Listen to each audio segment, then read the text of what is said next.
High viewers, அனைவருக்கும் வணக்கம். இந்த வீடியோ டியூட்டோரியலில் நம்ம என்ன பார்க்க போகிறோம்னா, ஒரு எல்இடி ஸ்மார்ட் டிவியில் மதர் போர்டில் இருக்கிற காம்பவுண்ட்ஸை எப்படி ஐடென்டிஃபை பண்ணுறது. மெயினாக வந்து பார்த்திங்கன்னா மதர் போர்ட்லேயே ஒரு பவர் சர்க்யூட் இருக்கும். இப்போ எஸ்எம்பிஎஸ் சர்க்யூட் ஆல்ரெடி நீங்கள் பார்த்துருப்பீங்க. தவிர வந்து மதர் போர்டு, இது மதர் போர்டில் இதில் மெயினாக வந்து ஒரு 2 ரெகுலேட்டர் இருக்கும். அந்த ரெகுலேட்டர் வந்து 2 டைப்பாக ரெகுலேட்டர் இருக்குது. அதில் பார்த்தீங்கன்னா தெரியும் உங்களுக்கு எல்லாமே. இப்போ இந்த ரெகுலேட்டர் வந்து இந்த மாதிரி 3 பின்லேயும் இந்த மாதிரி 8 பின் பக்கத்தில் ஒரு காயில் இருக்கு இல்லையா. இது வந்து ரெகுலேட்டர் ஆல்ரெடி நான் எக்ஸ்பிளைன் பண்ணியிருந்தேன். இதில் பார்த்தீங்கன்னா நான் சொல்கிறேன் பாருங்கள். ஸோ இந்த மாதிரி 3 லெக்கில் உள்ளது எல்லாமே எல்டிஓ வோல்டேஜ் ரெகுலேட்டர் ஐசி அப்படின்னு சொல்லுவாங்க. இது 3 லெக்கு இருக்கும். அது தவிர வந்து பார்த்திங்கன்னா 8 பின்னு 6 பின்னில் வர்றது எல்லாமே பக் கன்வெர்ட்டர், அதாவது பக் கன்வெர்ட்டர் அப்படின்னு சொல்லுவாங்க. இது 8 பின்லேயும் வரும். தவிர வந்து 6 பின்னு 5 பின்லேயும் வர வாய்ப்பு இருக்குது. இது ரெண்டுக்கும் என்ன வித்தியாசம், அது என்ன எல்டிஓன்னு என்ன, அல்லது வந்து பக் ஐஸ்ன்னு என்னென்னு இப்போ சொல்கிறேன் உங்களுக்கு. இதில் வந்து ஃபஸ்ட்டு எல்டிஓ பார்த்திங்கன்னா இது AMS 717 இந்த மாதிரி நம்பரில் வரும். இது மொத்தம் 7 டைப் ஆஃப் ரெகுலேட்டர் இருக்கும். இதில் பார்த்திங்கன்னா மேலே வந்து வோல்டேஜ் பிரிண்ட் பண்ணியிருப்பாங்க. இதில் ஃபஸ்ட்டு பின் வந்து பார்த்திங்கன்னா கிரவுண்டாக இருக்கும். 3rd பின் வந்து இன்புட்டு ஹை வோல்டேஜ், சென்டரில் வந்து அவுட்புட் பின். இது அதில் அவுட்புட் என்ன அவுட்புட் வருதுன்னு இதிலே வந்து மென்ஷன் பண்ணியிருப்பாங்க. 1.2னா இது வெளியில் வந்து 1.2 வோல்ட்டு அவுட்புட் வரும். ஸோ இது ஃபஸ்ட்டு 3வது பின்னில் தான் இன்புட் ஹை வோல்டேஜ். 3வது பின்னு இன்புட் வந்து ஹை வோல்டேஜ் 5 வோல்ட் கொடுத்துருப்பாங்க. இந்த பக்கம் சென்டரில் இருந்து அவுட்புட் கிடைக்கும். ஸோ உள்ள ஹை வோல்ட்டு, வெளியில் லோ வோல்ட்டு இருக்கும். இதுதான் ரெகுலேட்டர். இது வந்து எல்டிஓ ரெகுலேட்டர் சொல்லுவாங்க.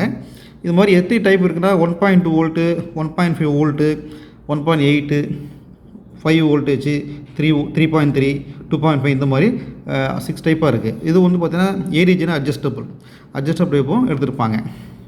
ஓகே, சென்டர் அந்த மேலே என்ன பிரிண்ட்டாக இருக்கோ அதான் வந்து அவுட்புட் வோல்டேஜ். இதில் வந்து இந்த 1.8, இந்த 3.3 இது ரெண்டுமே டிவியில் அதிகமாக யூஸ் பண்ணுறாங்க. இது ரெண்டையும் பேக் பண்ணியும் சில latest China combo TV use பண்ணுறாங்க. அது வந்து 128ன்னு வரும். இது 127 இருக்கும். இது 128ன்னு இருக்கும். இதில் பார்த்திங்கன்னா 2 இன்புட்டு வரும், 2 அவுட்புட் எடுத்துருப்பாங்க. அதோட பின்னோட்டு பார்த்திங்கன்னா இது வந்து என்ன வோல்டேஜ் இருக்கிறாங்கன்னா 18னா 1.8, 33னா 3.3 வோல்ட்டு. இது 218, இது 217. சரியா? இதில் வந்து வோல்டேஜ் வந்து பிரிண்ட்டாக இருக்கும். அதில்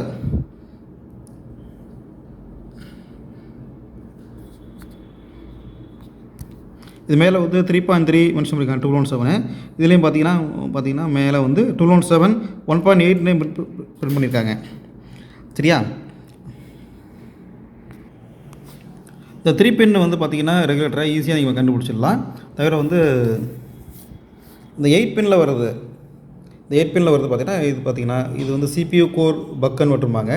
இது 1.2 வோல்ட்டுக்கு எடுத்துருப்பாங்க. இது பெரும்பாலும் LG, சாம்சங், சோனி, பேனாசோனிக் டிவியில் இருக்கிற டிவியில் யூஸ் பண்ணுவாங்க. இதோட நம்பர் பெரும்பாலும் NCPU 3170, 1073, 1051 இந்த மாதிரி சீரியலில் இருக்கும்.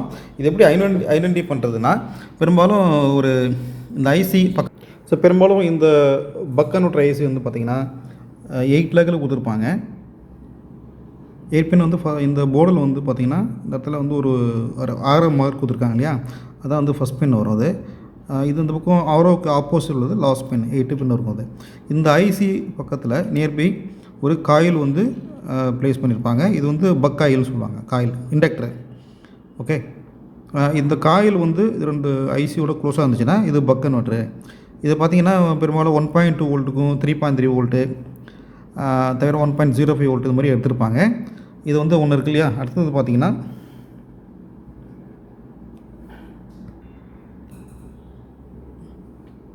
ஸோ இங்கே ஒன்று கொடுத்துருக்காங்க.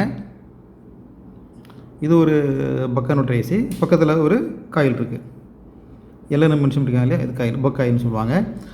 பெரும்பாலும் Samsung, LG, Sony, Philips, Panasonic இந்த மாதிரி பிராண்டட் டிவியில் 8 பின் டைப்பாக ஐசி யூஸ் பண்ணியிருப்பாங்க. மற்ற சைனா டிவியில் பார்த்திங்கன்னா 6 பின்னு 5 பின் வரும்.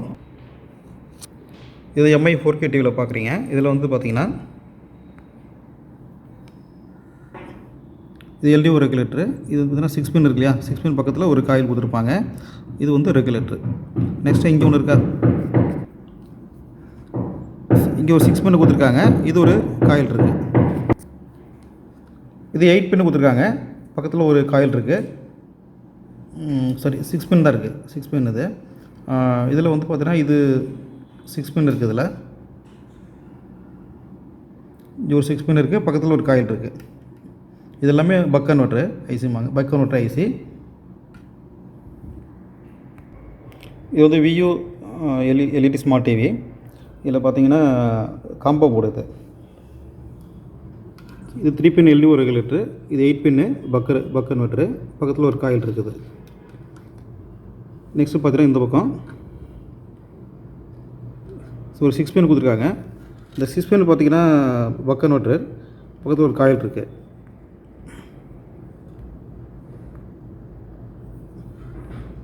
இந்த ஃபஸ்ட் பின் மென்ஷன் பண்ணியிருக்காங்க. அதில் ஃபஸ்ட் பின் வந்து போர்டில் வந்து ஒரு டாட் போட்டிருப்பாங்க.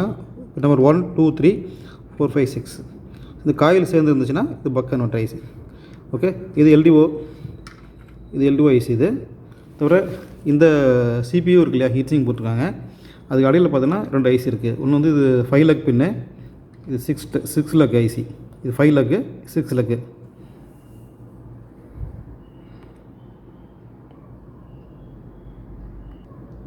இந்த டீட்டெயிலில் பார்த்தீங்கன்னா நம்ம எப்படி இந்த பக் ரெகுலேட்டரு, அதாவது பக் கன்வெர்ட்டரு தவிர வந்து எல்டிஓ ரெகுலேட்டரு ரெண்டையும் எப்படி ஐடென்டிஃபை பண்ணுறது அப்படின்னு மட்டும் பார்த்துருக்கோம். இந்த பக் ரெகுலேட்டரு எப்படி ஒர்க் ஆகும், எல்டிஓ ரெகுலேட்டர் எப்படி ஒர்க் ஆகும், இதை எப்படி செக் பண்ணுறதுக்குன்னு ஆல்ரெடி இப்போ ப்ரீவியஸில் வீடியோ போட்டிருக்கேன். அது பார்த்துக்கோங்க.